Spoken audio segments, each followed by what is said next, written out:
সখী গো নীলানা খবর মনেতে, আশায় আশায় বসে থাকি তোমারও পথে।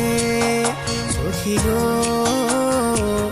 নীলানা খবর